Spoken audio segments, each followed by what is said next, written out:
नमस्कार मंडळी, पुन्हा एकदा सर्वांचे आपल्या यूट्यूब चॅनलमध्ये खूप खूप स्वागत। वरू कशी लागते रे बाळा चकली? छान लागते। कुरुम कुरुम लागते का? हो, छान कुरुम कुरुम लागते। हो का? ओके। तर मंडळी, आज आपण 1 किलोच्या अचूक प्रमाणात भाजणीची चकली येथे तयार केलेली आहे, अगदी साध्या सोप्या पद्धतीने। आणि ही चकली अशी जर बनवायची असेल तर व्हिडिओ शेवटपर्यंत पहा। आणि हो, अजून माझ्या चॅनलवर नवीन असाल तर प्लीज चॅनलला सबस्क्राईब करा, व्हिडिओला लाईक करा, आवडला तर शेअर करा। हे जे प्रमाण आपण वापरलेले आहे ते अगदी परफेक्ट आहे आणि सर्वच टिप्स मी येथे एकदम साध्या सोप्या पद्धतीने सांगितलेले आहे, त्यामुळे नवीन स्वयंपाक शिकणाऱ्याही महिला स्त्रिया येथे ही चकली एकदम आरामात बनवू शकतात, काही गडबडण्याची गरज नाही। हे पहा, अशा पद्धतीने एकदम मस्त अशी आपण न तुटणारी खमंग खुसखुशीत कुरकुरीत अशी चकली बनवलेली आहे आणि तीही एकदम साध्या सोप्या पद्धतीने। तुम्हाला जर चकली बनवण्यात काही अडचणी येत असेल तर हा व्हिडिओ पाहिला तर तुमचा कॉन्फिडन्स वाढणार आणि तुम्ही ही चकली कधीही, दिवाळीलाच तर काय, कधीही ही चकली आरामात बनवू शकता। तेल न पिणारी कमी तेलकट चकली आपण येथे तयार केलेली आहे। चकलीच्या भाजणीपासून तर चकली संपेपर्यंत अशीच खमंग कुरकुरीत राहणारी चकली कशी तयार केली जाते याच्या भरपूर टिप्स मी येथे सांगितलेल्या आहेत, त्यामुळे व्हिडिओ शेवटपर्यंत पहा। दीपावली जवळ आलेली आहे, प्रत्येकाची शॉपिंग चालू आहे, भरपूर कामे या सणाच्या वेळी असतात, शेतातही भरपूर कामे चालू असतात, मुलांच्या परीक्षाही याच काळात असतात। परंतु आपल्याला लक्ष्मीपूजनासाठी दिवाळीचे फराळ तर करावेच लागते, त्यामुळे वेळात वेळ काढून ही सर्व कामे करावी लागतात। तर मंडळी, आज आपण 1 किलोच्या अचूक प्रमाणात चकलीची भाजणी रेसिपी पाहणार आहोत, त्यामुळे व्हिडिओ शेवटपर्यंत पहा। आणि अजून माझ्या चॅनलवर नवीन असाल तर प्लीज चॅनलला सबस्क्राईब करा। चला तर मग लगेच रेसिपीला सुरुवात करूया। अर्धा किलो रेशनचे तांदूळ स्वच्छ पाण्याने धुवून 1-2 तास उन्हामध्ये किंवा फॅनच्या हवेला आपल्यालाही सुकून घ्यायचे आहे, त्यामुळे चकली छान कुरकुरीत आणि खमंग होते। भाजणीच्या चकलीसाठी तांदूळ शक्यतो आपल्याला रेशनचा जुना तांदूळच वापरायचा आहे। आपण येथे चकलीची 1 किलोच्या प्रमाणात भाजणी करत आहोत, त्यामुळे हे प्रमाण जे आहे हे एकदम परफेक्ट आहे। कारण गेल्या वर्षी आपण व्हिडिओ टाकला होता, 2 किलोच्या अचूक प्रमाणात चकली केलेली, सेम हेच साहित्य वापरलेले आहे आणि चकली आपली एकदम परफेक्ट आणि खमंग कुरकुरीत क्रिस्पी झालेली होती। ह्या वर्षी माझ्या मैत्रिणींचा फोन आलेला का 1 किलोच्या प्रमाणामध्ये आम्हाला भाजणीची चकलीची रेसिपी हवी आहे, म्हणून मुद्दामून मी ही रेसिपी येथे टाकलेली आहे। येथे आपल्याला अर्धा किलो राशनचे जुने तांदूळ घ्यायचे आहे, 50 ग्रॅम पोहे, 50 ग्रॅम उडद डाळ, 20 ग्रॅम धने, 20 ग्रॅम जिरे, 100 ग्रॅम मूग डाळ, 100 ग्रॅम साबुदाणा आणि 200 ग्रॅम हरभरा डाळ किंवा भाजकी डाळ वापरली तरी चालेल। हे प्रमाण जे आहे हे एकदम परफेक्ट आहे। आता हे सर्व घटक आपल्याला मंद आचेवरती भाजून घ्यायचे आहे। सर्वात प्रथम आपण तांदूळ भाजून घेऊ। तांदूळ स्वच्छ धुवून आपण उन्हामध्ये थोडे सुकवून घेतलेले आहे आणि तरीसुद्धा पुन्हा एकदा आपल्याला हे भाजून घ्यायचे आहे। आता भाजणी लवकर व्हावी म्हणून 2 कढया मी येथे वापरलेल्या आहे। एका छोट्या कढईमध्ये हलके जे जिन्नस आहे ते भाजून घेणार आहे। जिरे हलकेचे रंग बदलेपर्यंत आपल्याला एक अर्धा मिनिट भाजून घ्यायचे आहे, कारण त्यातील जो ओलावा असतो तो कमी होतो आणि आपली चकली मग चवीला छान होते। त्याच कढईमध्ये 50 ग्रॅम आपण उडदाची डाळ घेतलेली आहे। ही डाळ आपल्याला थोडा वेळच भाजून घ्यायची आहे, हलकीशी कलर बदलेपर्यंत भाजून घ्यायची आहे, कारण उडद डाळ जर जास्त भाजली तर कडू लागते। उडद डाळ आपल्याला कमीच वापरायची आहे, कारण उडद डाळ जर जास्त वापरली तर चकली चिकट होते आणि क्रिस्पी होत नाही। आता तांदूळ तुम्ही पाहाल हाताने चुरगळले तर सहज ते चुरगळले जाते, बारीक बारीक त्याचे तुकडे होतात, म्हणजे एकदम परफेक्ट आपले तांदूळ येथे भाजलेले आहे। भाजणी करताना एक गोष्ट लक्षात ठेवायची आहे, पहिल्यापासून शेवटपर्यंत गॅसची फ्लेम जी आहे ते मीडियम टू स्लो हीटवरच आपल्याला हे भाजून घ्यायचे आहे। आता मूग डाळही आपल्याला हलकीशी भाजून घ्यायची आहे। त्यानंतर पोहे आपण 50 ग्रॅम येथे वापरले आहे। पोहे वापरल्यामुळे चकली छान क्रिस्पी होते, कुरकुरीत होते। हे पहा, या पद्धतीने पोहे छान भाजलेले आहे. त्यानंतर मूग डाळ ही भाजायला थोडा वेळ लागतो, तीही पण मंद गॅसवरच भाजायची आहे. सर्व भाजणी करण्यासाठी मला येथे कमीत कमी अर्धा तास लागलेला आहे, कारण भाजणीवरच आपली चकली डिपेंड असते ती कशी होणार आहे. त्यामुळे भाजणी करताना कंटाळा करायचा नाही, व्यवस्थितच भाजून घ्यायचे आहे. त्यानंतर आपण इथे धने 20 ग्रॅम वापरलेले आहे. धना पावडरऐवजी तुम्ही धनेच वापरायचे आहे, कारण अख्ख्या धन्याचा सुगंध काही वेगळाच असतो. धना पावडर घरची जर असेल तर नक्की वापरू शकता, परंतु दुकानातली धना पावडर आपल्याला वापरायची नाही. ते अख्खे धनेच आपल्याला इथे वापरायचे आहे. त्यानंतर हरभरा डाळ 200 ग्रॅम वापरायची आहे. मी हरभरा डाळऐवजी मुद्दामून यावर्षी भाजलेली भाजकी डाळ वापरलेली आहे, कारण भाजक्या डाळीने ही चकली छान होते. बारीक पिवळी मूग डाळ वापरलेली आहे, त्यामुळे चवीला चकली छान होते. त्यानंतर साबुदाणा, उपवासासाठी जो नेहमीचा रेग्युलर साबुदाणा असतो, तो साबुदाणा आपल्याला 2 ते 3 मिनिट मंद आचेवरती भाजून घ्यायचा आहे, कारण साबुदाणा भाजण्यासाठी वेळ जास्त लागतो.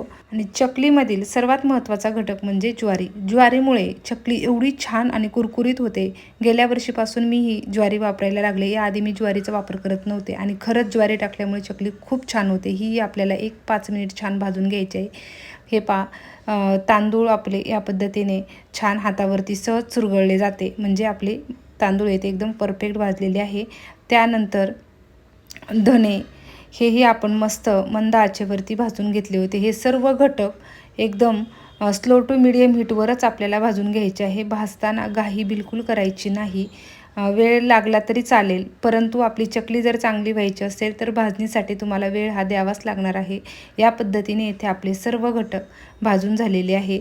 आता हे घटक थंड झाल्यानंतर आपल्याला पिठाच्या गिरणीमधून दळून आणायचे आहे.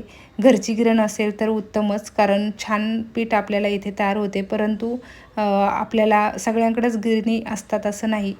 मार्केटमध्ये तुम्ही भाजणीचे पीठ चकलीसाठी विकत आणायला गेले तर भरपूर पैसे तुम्हाला इथे मोजावे लागतात आणि पीठही खूप दिवसाचे तयार केलेले असतात. त्यामुळे कधीकधी चकली मध्येच तुटते, चवीलाही छान होत नाही, कुरकुरीत होत नाही. मग अशा वेळी पैसे देऊनही आपल्याला पाहिजे तशी चकली खायला मिळत नाही. त्यामुळे मुद्दामून मी लवकरच ही भाजणीचा व्हिडिओ येथे टाकलेला आहे. त्यामुळे येत्या दिवाळीला तुम्ही ही भाजणीची चकली नक्की ट्राय करा. पिठाच्या गिरणीमधून पीठ दळून आणलेले आहे. 1 किलोच्या अचूक प्रमाणात आपण ही चकली बनवतोय. 1 किलो पीठ बरोबर मी एका पातेल्याने मोजून घेतलेले आहे. पीठ दाबून घेतले होते, त्यामुळे एक पातेलं पूर्ण पीठ येथे भरलेले आहे. चकलीची उकड काढण्याची सर्वात महत्त्वाची पहिली टिप्स म्हणजे जेवढे आपले पीठ आहे तेवढेच आपल्याला येथे उकड काढण्यासाठी पाणी घ्यायचे आहे. त्यामुळे मी पातेल्याने पीठ मोजून घेतले होते. आता चकलीसाठी आपल्याला येथे मसाला लागणार आहे. मी लाल मिरची पावडरऐवजी लाल मिरच्या वापरलेल्या आहे आणि लसणाची आणि लाल मिरचीची पेस्ट येथे करून घेतलेली आहे. ही पेस्ट आपल्याला तेलामध्ये छान तेल सुटेपर्यंत फ्राय करून घ्यायचं आहे. हवे तर तुम्ही येथे लाल तिखट वापरू शकता, परंतु लाल मिरची आणि लसणाची जी चटणी आहे त्याचीही कधीतरी चकली बनवून पहा, चवीला अप्रतिम लागते. म्हणून मी मुद्दामून येथे लाल मिरची आणि लसणाची चटणीचा व्हिडिओ टाकलेला आहे. लास्ट इयरला आपण लाल तिखटच वापरलेले होते. कलर चकलीला छान येतो, परंतु ह्या लाल मिरचीमुळे चव चकलीची एवढी छान येते. कलर दिसत नाही, परंतु चवीला खूप छान होते. हे पहा, अशा पद्धतीने तेलामध्ये स्लो टू मिडियम हीटवरच ही चटणी आपल्याला छान फ्राय करून घ्यायची आहे. यामध्ये थोडीशी जिरा पावडर टाकून घेतलेली आहे. छान तेल सुटेपर्यंत आपण हे वाटण मस्त फ्राय करून घेतलेले आहे. आता आपण जेवढे पीठ येथे वापरलेले आहे तेवढेच पाणी आपल्याला आदनासाठी वापरायचे आहे. ही ट्रिक एकदम सोपी आहे. त्यामुळे मिश्रण घट्टही होणार नाही आणि पातळही होणार नाही. एकदम मीडियम असे तुमचं मिश्रण पूर्ण चकलीला तयार होणार आहे. आणि चवीपुरते मीठ टाकून घेऊ. हे मिश्रण आपल्याला पूर्ण छान उकळी येईपर्यंत छान उकळून घ्यायचं आहे. येथे आपण 4 टीस्पून छान कडकडीत असे मोहन तयार करून घेतलेले आहे. हे मोहन आपल्याला पिठामध्ये टाकून घ्यायचे आहे. आणि हे सर्व मिश्रण दोन्ही हाताने छान मिक्स करून घ्यायचे आहे. परंतु घाईमध्ये माझा हात इथे भाजलेला आहे. तुम्ही ही चूक करू नका, कारण मोहन पूर्ण कडकडीत होतं. थंड झाल्यानंतर दोन्ही हाताने हे मिक्स करा किंवा स्पूनच्या साहाय्याने मिक्स करून घ्या. थोडंसं हलकंसं थंड झाल्यानंतर दोन्ही हाताने हे असं छान मिक्स केल्यामुळे सर्व पिठाला व्यवस्थित चोळले जाते आणि त्यामुळे आपली चकली छान कुरकुरीत होते. या पद्धतीने पिठाचा गोळा इथे थोडा तयार झालेला पाहिजे. आता या पिठामध्ये आपल्याला थोडासा ओवा मी येथे दोन्ही हाताने चुरगळून टाकलेला आहे, त्यामुळे ओव्याचा फ्लेवर छान येतो. तसाच ओवा टाकू नका. हे पहा, अशा पद्धतीने स्प्रेड करून हा ओवा आपल्याला इथे टाकून घ्यायचा आहे, जेणेकरून तो सर्व पिठामध्ये व्यवस्थित मिक्स केला जातो. त्यानंतर पांढरे तीळही आपल्याला इथे वापरायचे आहे. ओवा, पांढरे तीळ आणि जिरे, धने यामुळे चकलीचा फ्लेवर खूप छान होतो आणि भाजणीची जी चकली आहे ती यावरच डिपेंड असते, त्यामुळे हे 4 घटक तर महत्त्वाचेच असतात. आता येथे आपले जे आदान ठेवलेले होते ते आदान मस्त खळखळा उकळलेले आहे. आता हे उकळते आदान आपल्याला या पिठामध्ये मिक्स करून घ्यायचे आहे. येथे सुरुवातीलाच मी तुम्हाला टिप्स सांगितलेली आहे, जेवढे आपण पीठ घेतलेले होते तेवढेच आदान आपण येथे घेतलेले आहे. यातील कपभर आदान मी साईडला काढून ठेवलेले आहे. आता हे सर्व मिश्रण आपल्याला छान एकजीव होईपर्यंत एका स्पूनच्या साहाय्याने मिक्स करून घ्यायचे आहे. हात बिलकुल घालायचा नाही, कारण तुम्ही पाहिले आत्ताच माझा हात जरा थोडासा भाजला होता. त्यामुळे लक्षपूर्वक काम येथे करायचे आहे, कारण गडबड एवढी भरपूर असते का वास. आता थोडे उरलेले आदान आपण पीठ थोडं घट्ट झाल्यामुळे टाकून घेतलेले आहे. हे पहा, अशा पद्धतीने छान एकजीव करून घ्यायचे आहे. आणि ही प्रोसेस एकदम फास्ट होणे गरजेचे असते, कारण तुम्ही जर आदान उकळतं त्यामध्ये टाकले नाही तर तुमची चकली व्यवस्थित होणार नाही, मध्येच तुटली जाणार किंवा तेलामध्ये ती विरघळली जाते. त्यामुळे आदनाचं सर्वात महत्त्वाचं प्रमाण येथे लक्षात ठेवायचे आहे. जेवढे पीठ तेवढेच आदान आपल्याला ते ठेवायचे आहे आणि ते एकदम परफेक्ट आहे. आपण सुरुवातीला थोडे काढून ठेवले ते पुन्हा तेवढं आदान आपल्याला इथे बरोबर लागलेले आहे. आणि कधी-कधी हे प्रमाण योग्य घेऊनही पीठ थोडे घट्ट होते. अशावेळी गरम पाणी थोडेसे यामध्ये ॲड केलं तरी चालतं. आणि हे जे प्रमाण आहे ते एकदम तुम्ही पाहाल एकदम परफेक्ट झालेले आहे. आता याची उकड आपल्याला एक 15 मिनटं हे असेच झाकून ठेवायचे आहे, कारण 15 मिनटामध्ये हे पीठ छान भिजले जाते. हे पहा, अशा पद्धतीने. आता थोडेसे हलकेसे गरमच हे मिश्रण असते. अशावेळी हाताने हे आपल्याला मिक्स करायचे, नाहीतर एखादा पेला किंवा ग्लास काय साहित्य तुमच्याकडे अवेलेबल असेल त्याने हे छान एकजीव करून घ्यायचे आहे, कारण पीठ गरम असते त्यामुळे हात लगेच घालू नका. आणि लाल मिरची पण येथे आपण वापरलेली आहे, त्यामुळे हाताची आग होण्याची शक्यता असते. त्यामुळे गरम असताना ह्या पेल्याचा वापर करून आपण येथे हे पीठ सर्व एकजीव करून घेतलेले आहे.